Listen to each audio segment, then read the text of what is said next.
azụmahịa m nke ewepụtara site n'ịgwa nwunye m okwu sị kedu ihe ga-eme ka anyị ike wetakwa ego ka anyị na-ewetakwa ego so that ihe gara aga nke ọma. Emekwara m inspire ma mgbe ọbụla m na-ashọpụkarị for my children dress augment ya na social media. Ndị mmadụ ga na-asị ahụrụ m t-shirt a n'anya like m shoe a iwe ike ime ka idres m taa, ike idres ụmụ m taa. So enwere m ezigbo anya for colors na ihe ndị ọzọ dị iche iche. Enwere m facility management ndị na-manage structures na ihe ndị ọzọ dị iche iche, and the team m na wụka my second nature.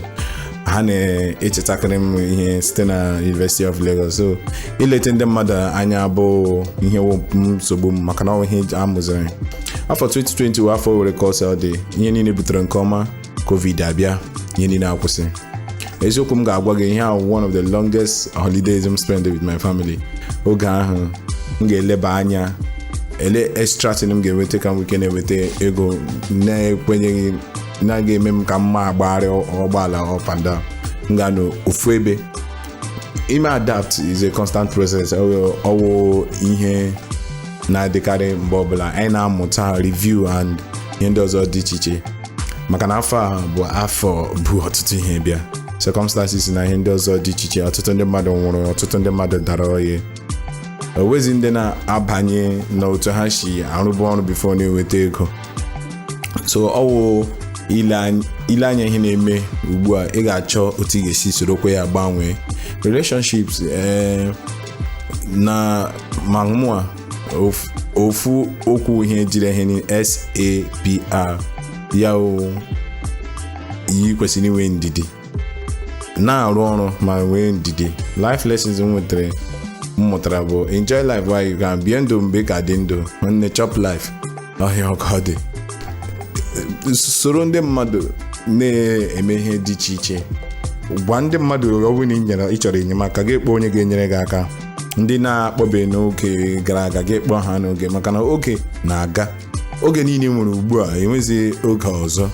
Ya bụrụ ka o si dị, mee ihe niile ka ọ na-aga ọfụma, ya aga ọfụma, maka na enwe point n'ime ya ugbu a. Mee ịgwa ndị mmadụ na ịhụrụ ha n'anya, ịhụrụ ị na-enwe mmasị ebe ha na-anọ.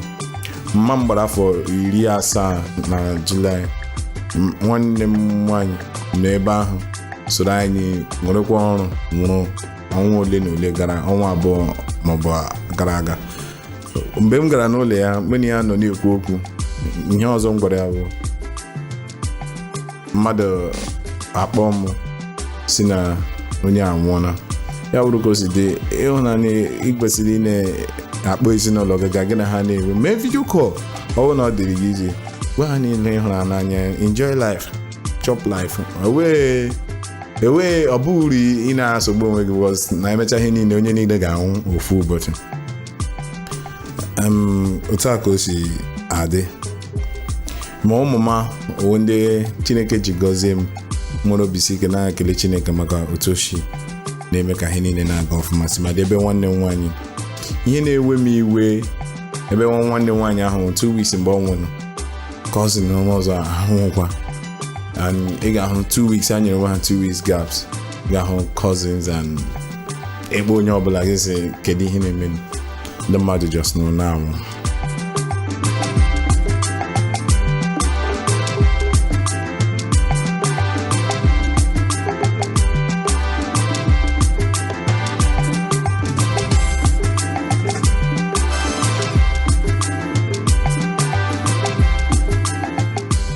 Hi, I'm Afolabi Adigun.